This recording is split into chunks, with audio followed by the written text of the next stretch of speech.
What's up, guys? My name is Josh Washburn of Washburn Fabco, and we're back to do another review for Art Captain. Today's review is going to be on the Art Captain LBT 150 spool gun for running aluminum wire on the MiG 200 from Art Captain. Here's the spool gun. It holds 1-pound spools like every other spool gun, and it has a double-sided drive roll. It has a standard European connection, and then a 4-prong, which is compatible with the Art Captain machines. The wire that I'm using today is ER 4043 in 035, and we're going to be welding on some 6061 aluminum. I usually don't run 035 wire, but it looks like the largest wire this thing can use is 045, and this is what I had available. Usually I use a wire around 3/64.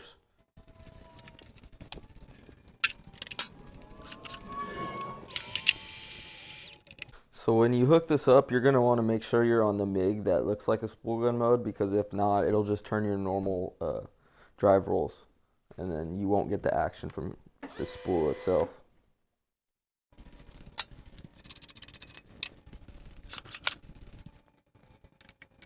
Whenever you're cutting on aluminum or doing any work on aluminum, be sure to use a blade or the proper equipment that is designed for aluminum. So I've got some old C-channel scrap that I'm going to be using for coupons. This stuff's pretty old. It's pretty nasty. So I already know it's not going to weld that good. Typically I would clean aluminum a lot better than I'm going to do today. But since this is just to test how good the spool gun functions, I'm just going to hit it with a brand new flap disc, and I'm going to call it good at that. Be sure to wear a respirator when grinding, cutting, and welding aluminum. Even when welding on steel, you should wear a respirator as well. Since we're on 035, I'm going to max the machine out at the highest wire feed speed possible and then cut it down from there if I need to.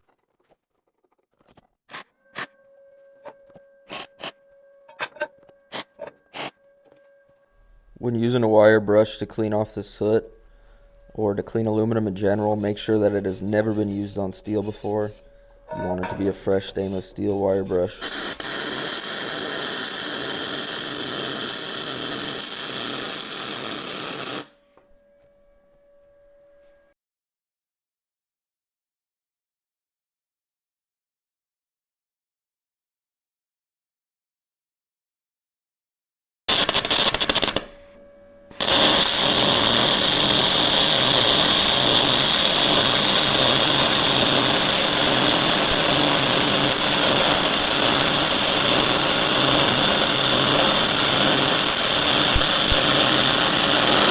So here's what I got after welding with it for about 10 minutes.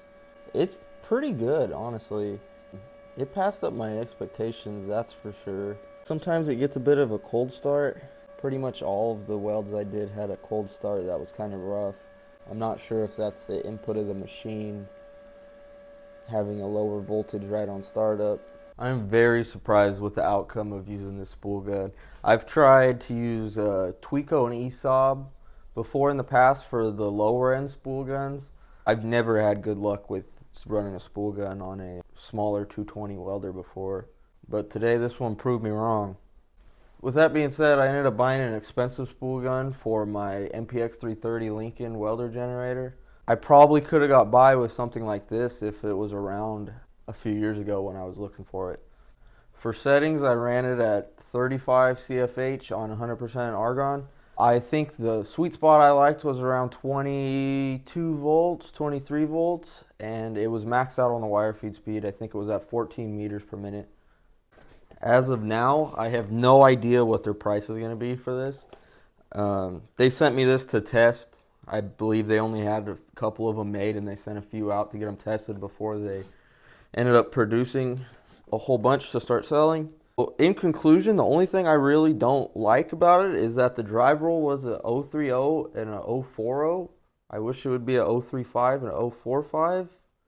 Besides that, the cold starts kind of bothered me, but I think I'm going to do a more in-depth test.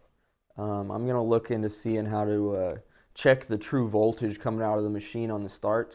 I've also kind of noticed that now after using it a while MIG welding. with standard MIG that the startups always seem cold. I was impressed enough with the spool gun that I'm going to do a full bumper build out of aluminum, and we'll see how it does over that much time of welding. I'm going to do a whole video on that one too. I have a coupon code on all Art Captain products, Washburn Fabco at checkout. There will also be a link in the description. As soon as this spool gun comes available, I will post that link in the description as well. If you like this video and you want to see more welding reviews or tips and tricks or project overviews on what we're working on, shoot me a comment, let me know what you want to see, and subscribe. Thank you.